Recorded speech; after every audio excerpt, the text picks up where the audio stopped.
MSP का गणित कैसे टूट रहा है। भारत में न्यूनतम समर्थन मूल्य एमएसपी की सुविचारित धारणा किसानों को बाजार की अस्थिरता से बचाने के लिए लाई गई थी। सरकार हर साल 23 फसलों के लिए एमएसपी घोषित करती है और कहती है, इससे कम में मत बेचो, हम खरीद लेंगे। लेकिन 2025 में जमीनी सच्चाई यह है कि एमएसपी अब सिर्फ सरकारी कागजों और घोषणाओं में ही जिंदा है। करोड़ों किसानों के लिए यह कोई ठोस सुरक्षा नहीं बन पाया। एमएसपी के गणित में कई ऐसी खामियां हैं जिन्होंने इसे असली कवच बनने से रोक दिया। एक, खरीदारी सिर्फ चुनिंदा राज्यों तक सीमित। एमएसपी का सबसे बड़ा संकट यह है कि सरकारी खरीदारी कुछ गिने चुने राज्यों में ही होती है। उदाहरण के लिए, पंजाब और हरियाणा में सरकार 70-80% गेहूं और धान की खरीदारी करती है। इन राज्यों में खरीदारी केंद्र, मंडी सिस्टम और एफसीआई गोदाम अच्छी तरह विकसित हैं। इसके उलट बिहार, उत्तर प्रदेश, पूर्वांचल, झारखंड, बंगाल, ओडिशा जैसे राज्यों में सरकारी खरीदारी केंद्र ढांचागत रूप से बेहद कमजोर है। किसान अक्सर गांव के व्यापारी को ही फसल बेचते हैं, जो एमएसपी से सैकड़ों रुपये कम देता है। वहां मंडियां या तो नहीं है, या फंक्शनल नहीं है, या सरकारी खरीदारी केंद्र बहुत कम हैं। उदाहरण, पंजाब के विरुद्ध बिहार। सरकारी आंकड़े बताते हैं कि 2024-25 में पंजाब में लगभग 80% गेहूं उत्पादन सरकार ने खरीदा। किसान मंडी लेकर गया और सीधा एमएसपी पर बिक्री हो गई। भुगतान सीधा बैंक खाते में आया। बिहार में स्थिति बिल्कुल उलट है। सरकारी खरीद 5% के आसपास सीमित है। किसान को मजबूरी में प्राइवेट व्यापारी को बेचनी पड़ती है। Ground level farmer quote Bihar. Bihar में तो एमएसपी नाम की चीज नहीं है। व्यापारी 1700 में कम दाम में फसलन ले जाते हैं, जबकि एमएसपी 2275 है। रामेश्वर यादव, किसान, वैशाली जिला। यह बहुत सटीक और महत्वपूर्ण मुद्दा उठाते हैं। बिहार में 2006 से आत्मक मंडियां, सरकारी मंडी कानून खत्म कर दी गई थी। नतीजा ये हुआ कि राज्य सरकार का एमएसपी पर सरकारी खरीदी ढांचा लगभग खत्म हो गया। एमएसपी की घोषणा तो पूरे देश के लिए होती है। जैसे धान का एमएसपी 2275 रुपये/क्विंटल उदाहरण है। लेकिन एमएसपी पर सरकारी खरीद तभी होती है जब सरकारी एजेंसियां सक्रिय हों। बिहार में कई जिलों में सरकारी खरीद के लिए केंद्र बहुत कम होते हैं। कभी कभी खुलते भी नहीं या बहुत कम खरीदते हैं। व्यापारी फायदा उठाकर किसानों से कम दाम में खरीद लेते हैं, जैसे 1700 में पूर्णविराम।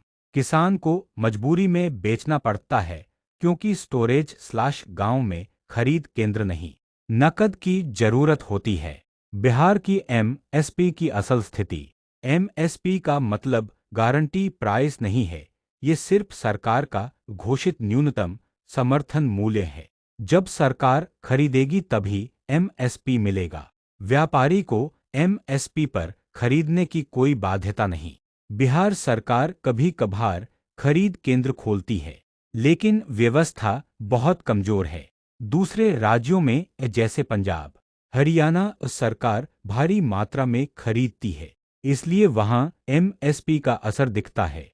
किसान की मजबूरी का कारण, सरकारी मंडियां खत्म हो जाने के बाद बाजार में कोई रेगुलेटेड मूल्य नहीं, स्टोर करने के साधन नहीं, निजी व्यापारी दबाव बनाकर कम कीमत देते हैं, कोई वैकल्पिक बाजार नहीं जैसे एफपीओ नेटवर्क, किसान मंडी पूर्णविराम। समाधान क्या हो सकता है? बिहार में भी खरीद केंद्र खोलना, आत्मक या कोई नया मंडी सिस्टम बनाना, डिजिटल खरीद व्यवस्था, किसान उत्पादक संगठन एफपीओ बनाकर सामूहिक बिक्री, भंडारण सुविधा, गोदाम, शीतगृह बढ़ाना।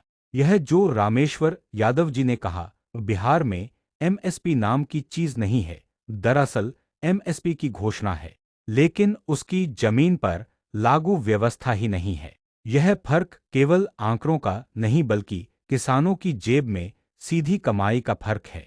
पंजाब का किसान एमएसपी का फायदा ले रहा है, जबकि बिहार का किसान 500-600 रुपये प्रति क्विंटल घाटा झेल रहा है। दो निजी व्यापारी एमएसपी से कम कीमत देते हैं। एमएसपी कोई कानून नहीं है, यह केवल सरकारी खरीदारी के लिए गारंटी है। निजी व्यापारी एमएसपी मानने को मजबूर नहीं है। किसान के पास खरीद केंद्र न हो तो उसे व्यापारी की शर्तें माननी पड़ती हैं। व्यापारी अक्सर कहता है, सरकार खरीदेगी तो वहां बेचो, नहीं तो यही रेट है। किसान, खासकर छोटे किसान, तुरंत नकद जरूरत के चलते औने पौने दाम पर फसल बेच देता है। 3 मंडी व्यवस्था कमजोर हो गई। एक और बड़ी समस्या है मंडी सिस्टम की हालत। कई राज्यों ने आपन कृषि उपज मंडी समिति मंडियों को बंद कर दिया या कमजोर कर दिया। मंडियों में पारदर्शिता की कमी, दलालों का दबदबा, बिचौलियों की कटौती सब समस्याएं हैं। छोटे किसानों के लिए मंडी तक ट्रांसपोर्ट खर्च भी एक बड़ा बोझ है। कई राज्यों में किसान गांव में ही व्यापारी को बेच देता है, जहां कोई सरकारी कंट्रोल नहीं है। 4 सरकार की खरीद क्षमता सीमित। भारत सरकार की खरीद एजेंसियां जैसे एफसीआई की अपनी सीमा है। गोदामों की कमी, भंडारण का खर्च, वितरण में लीकेज, वित्तीय बोझ। अगर सरकार सबका गेहूं धान एमएसपी पर खरीदने लगे तो खर्च 8 से 10 लाख करोड़ रुपये सालाना पहुंच सकता है। इसी वजह से सरकार कुछ सीमित राज्यों में सीमित मात्रा में ही खरीदारी करती है।